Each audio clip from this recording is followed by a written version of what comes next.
السلام عليكم ورحمة الله تعالى وبركاته. مرحبا بالجميع وتحية إليكم من جديد. برنامج اليوم هو برنامج مهم موجه خاصة إلى الإخوة والأخوات الذين لديهم تساؤل عن الهجرة إلى الولايات المتحدة عن طريق القرى الأمريكية. إذن هناك نقاط مهمة سوف نتطرق لها في البرنامج، ولا بأس إن استفدتم من البرنامج أن تقوموا بمشاركته مع الأصدقاء والأحباء، هذا كله لكي تعم الفائدة. ولا تنسوا أن تشتركوا في القناة.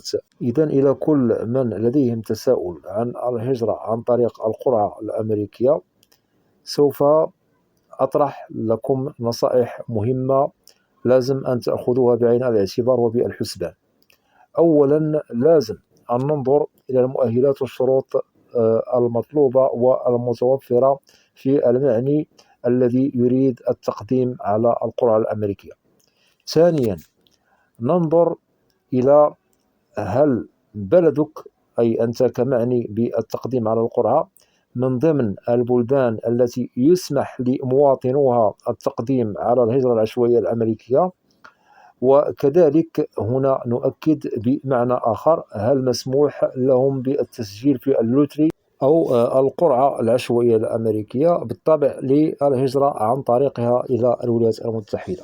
ثالثا، لازم أن نجد المعني بالتقديم على القرعة خالي من أيتها مشاكل صحية، وهنا نؤكد على الأمراض الممنوعة من الدخول إلى الولايات المتحدة. وسبق لي أن وضحت نقاط مهمة عن الأمراض الممنوعة من الدخول إلى الولايات المتحدة الأمريكية، سواء عن طريق القرعة الأمريكية أو عن طريق هجرة بشكل آخر. أتمنى أن تكون هذه النقاط واضحة.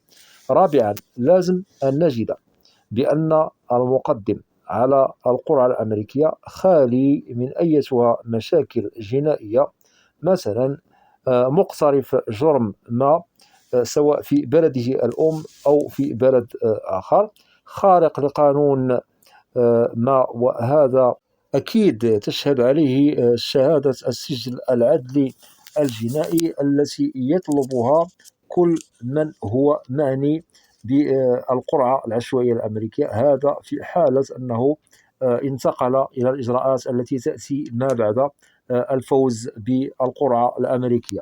خامسا، لازم أن نجد المعني بالتقديم على القرعة لم يسبق له أنه خرق قانون هجرة إلى أمريكا أو إلى بلد آخر. بالطبع هنا نؤكد على الهجرة الغير الشرعية، لأنه في حالة أننا وجدنا المعني بالتقديم على القرعة سبق له أن خرق قانون هجرة إلى أي بلد كيفما كان، سواء إلى الولايات المتحدة أو خارج بلده الأم، فهذا غير مقبول في التقديم على القرعة الأمريكية في حالة أنه بالطبع خرق قانون الهجرة.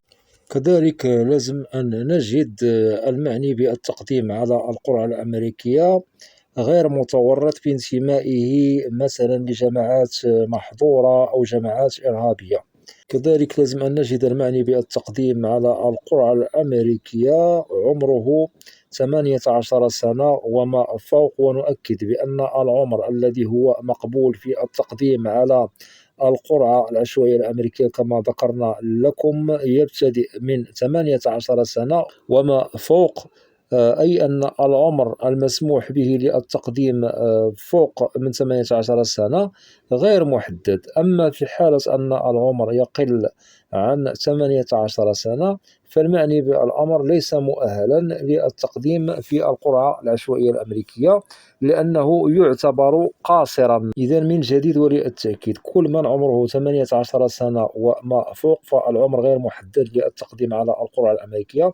أما في حالة أن العمر يقل عن 18 سنة فهذا الشخص الذي يريد التقديم على القرعة غير مقبول، لأنه كما أكدنا يعتبر قاصرا. كذلك بالنسبة للمعني بالتسجيل في القرعة الأمريكية، سواء كان متزوجا أو مطلقا أو عازبا، هذا لا يمنع الفئات المختلفة الثلاثة.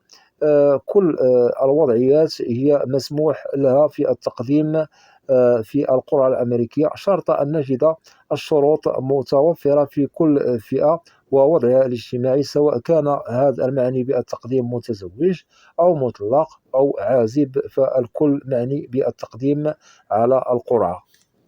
كذلك لازم أن نجد المعني بالأمر متوفر على شهادة بكالوريا باستحقاق أي ناجح فيها 100%، أو أنه متوفر على بكالوريا حرة. وبالطبع لازم أن نجده قد درس 12 سنة أتممها بالكمام والتمام.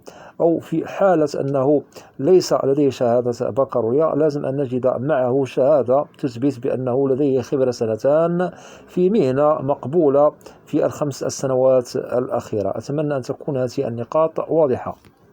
كذلك لازم أن نجد المعني بالأمر خالي من أيها كذب في المعلومات والبيانات التي تدخل في صلب التقديم على القرعة الأمريكية، لأنه قانون الهجرة الأمريكي هو واضح وصارم ولا يقبل إلا الواضح في المقدمون على القرعة الأمريكية. لأنه رغم أنه هناك من يقول في نفسه وفي ذهنه ممكن أن أزور في الوثائق أو أدلس، فهذا لن يقبل منكم.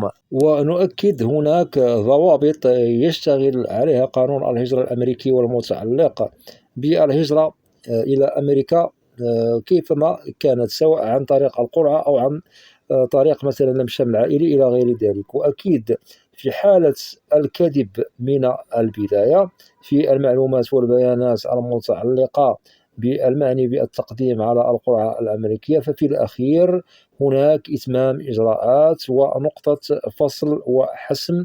هنا نؤكد على الإجراءات الفاصلة والحاسمة، وهي المتعلقة بالمقابلة المعني بها بالطبع المقدم على القرعة العشوائية الأمريكية. بالطبع المقابلة الشخصية أمام ضابط الهجرة بالسفارة الأمريكية. عمل ضابط الهجرة هو أنه يستفسر على كل شيء يخصك من صلب الملف الخاص بالوثائق التي سوف ترفقها معكم يوم الموعد والمقابلة. وأكيد إن وجد ضابط الهجرة أشياء غير مقبولة مشبوهة، فمصير المقدم على القرعة الأمريكية الرفض بدون نقاش. وهناك من أحيلوا على السجن بسبب بعض الخروقات المتعلقة بالتزوير، مثلا في الأوراق الحكومية إلى غير ذلك. وهذا كما وضحنا يشتغل عليه من طرف ضباط الهجرة بالسفارة الأمريكية، لأنهم يتحروا كل صغيرة وكبيرة تتعلق بالمعنيين بالتقديم في القرعة الأمريكية. كذلك يجب أن نجد المعني بالتقديم في القرعة الأمريكية بكامل قواه العقلية. هذا مهم، أي يجب أن لا نجد بأن المعني بالتقديم مثلا غير سوي في عقله. نقصد هنا الشخص الذي هو مجنون والذي تظهر عليه علامات فقدان العقل. إذا وضحنا نقاط مهمة تتعلق بأشياء لازم أن تتوفر في المعني بالتقديم على القرعة العشوائية الأمريكية. فإن توفرت المؤهلات والشروط الموضوعة من طرف قانون الهجرة الأمريكي عن طريق القرعة، أكيد ممكن لهذا الشخص أن يقدم بأريحية، ليس هناك من مشكل. أما في حالة المعني بالتقديم على القرعة الأمريكية لا تتوفر فيه مؤهلات وشروط موضوعة من طرف قانون الهجرة الأمريكي والذي يتعلق بالقرعة، فهنا لا ننصح بالتقديم فيها، لأنه سوف يضيع وقته وسوف يضيع أشياء هو في غنى عليها. للخلاصة وضحنا لكم نقاط مهمة عن التقديم في القرى الأمريكية ومن هم المؤهلون للتسجيل فيها بدون مشكل. وننصح الإخوة والأخوات الذين يريدون التقديم على القرى الأمريكية فالتقديم عليها بالطبع يتم في شهر أكتوبر من كل سنة، وبالطبع التقديم كما ذكرنا في شهر أكتوبر، وننتظر النتائج في السنة التي تلي السنة التي قدمتم فيها. تظهر النتائج في شهر ماي وبالطبع يعني الفوز تتبعه يعني إجراءات سبق لي أن وضحتها عبر القناة. ممكن أن تقوموا بالعودة إلى هذه البرامج المتعلقة بالقرى الأمريكية وسوف تستفيدوا أكثر وأكثر. وفي حالة أنه لديكم أسئلة تتعلق ببرنامج اليوم أو أي برنامج في القناة، فممكن أن تقوموا بوضع تعاليق كأسئلة عبر القناة، وسوف تجدوا الإجابة عبر البرنامج المعروف في القناة، برنامج أسئلة وأجوبة، لأنني لا أستثني منكم أحدا. وأود أن أشكر جزيل الشكر كل الإخوة والأخوات الذين يقومون بوضع تعاليق محترمة بالقناة. مرحبا بكم جميعا بأسمائكم. وأتمنى من الإخوة والأخوات الذين لا زالوا لم يشتركوا في القناة، أدعوكم للاشتراك في القناة وتفعيل زر الجرس ليصل إليكم كل جديد. ولا تنسوا أن تدعمونا دائما باللايك لكي نصل إلى أكبر نسبة من المشاهدة. وشكرا لكم جميعا، وأرحب بالكل بدون استثناء، وإلى لقاء قريب بإذن الله، والسلام عليكم ورحمة الله تعالى وبركاته.